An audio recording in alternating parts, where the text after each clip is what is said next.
What did you make of the game? I thought it was an excellent game. I mean, as a neutral watching that, Leeds were brilliant, absolutely superb. They started off brilliantly. Gnonto getting the goal. We spoke about him last night to a Leeds podcaster, and he's caught the eye on a number of occasions. Takes the lead, but I think United, it kind of rocked United. They scored inside the first minute, and it completely knocked them. They kept going down that left hand side. Ayling had a tough first 15, 20 minutes. Garnacho was running him. Didn't really hurt him, but looked like it was going to be Garnacho that eventually was going to get the better of him. But I thought Ayling grew into the game. Leeds were superb defensively. First half, not second half. Absolutely brilliant first half. United off it. You know that they were off it. They were getting into good areas. Couldn't punish. I don't really remember. There was a save from Sabitzer that Melié's tipped around the post. Other than that, was there a great? Can't really recall too much. Disappointing really United at the back.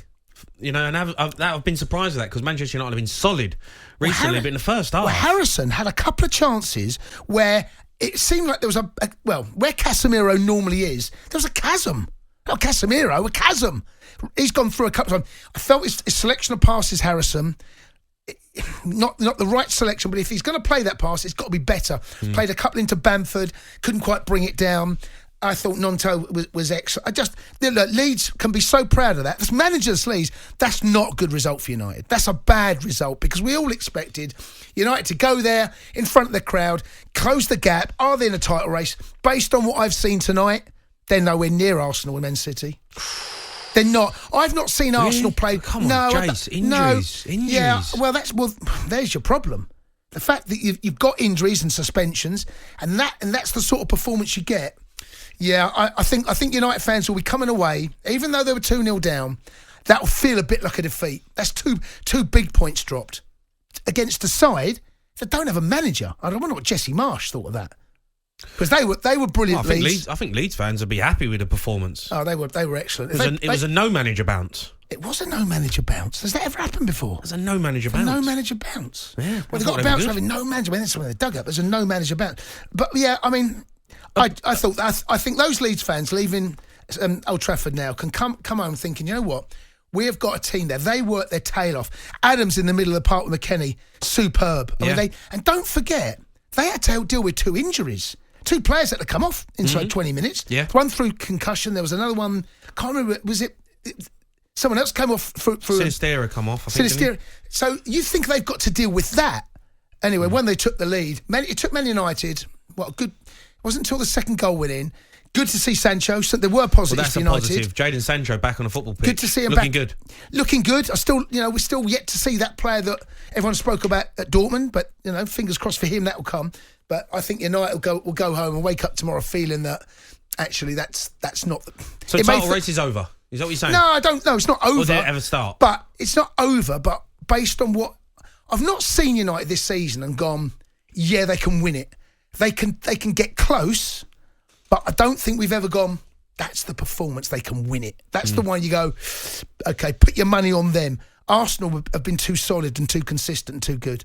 City, they've had their wobbles themselves, but look where they are in the league table. I think they'll end up third, United. And that's a good season, by the way. If they win the Carabao Cup, finish third, you say that's fair enough. Yeah, still not quite. That's where I saw tonight. Not quite. Okay, what about Leeds? Just on them as a club, they've been struggling at the minute. They've got no manager. Did you see enough in that performance tonight to say, okay, they can stay up? You have to say yes, don't you? You have to say yes. Go to a side. That last spot at the moment is up for grabs, isn't it, in the relegation zone? Yeah. I mean, there's a lot of teams there who are now fighting to get out of it. You look at Bournemouth, you look at Southampton, you go, you know what? They've probably got it wrong with the appointments of the managers. Maybe, yeah. But the other teams around it, you'd say, right, this is a big moment for Leeds. Who you bring in, what you do next, could decide how you end the season.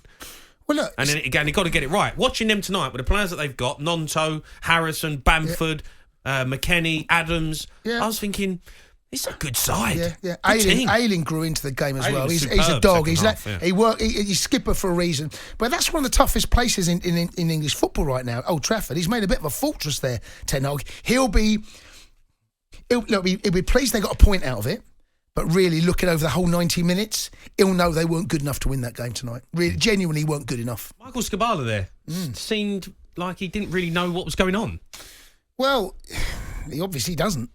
You know, it sounds like he's going to take the recovery session tomorrow, but moving forward to the next game, are they going to... Did he come in with Jesse Marsh? Did Jesse Marsh bring him in? Chris Armour's come in recently. He came in last week, I seem to remember. So he's part of that backroom staff that Sam just mentioned there. But he will. You know what it's like when there's a managerial change and you've been given the reins. Actually, they don't know any more than the players do. You know, he doesn't know what's going to happen for next week. He doesn't know he's going to be in the dugout at Ellen Road taking on Ten Hag again, or whether he's going to be part of that backroom staff with a new manager, or he's out of a job. He has no idea. It's a very unsettling thing, and that's part of. Again, you've got to give Leeds a huge amount of credit for every player going into that today. It felt a little bit like that the pressure was off them. You know, there's a They went out and just played your game. They were excellent, and he's got to take some credit as the backroom staff. Yeah, and he'll be proud of them, won't he, today? Incredibly proud. Let's go to Lee, who's a Man United fan. All right, Lee. Hi, Jamie. Hi, Jason. All right, Lee. Yeah, 2 points dropped tonight, Lee, I think, in the end for you. Yeah, it was, mate. I rang you up the other day, mate, and had a bit of a go at Gabby about Anthony. I said to you at the time, you asked if we're in the title race. I said no, squad's too thin.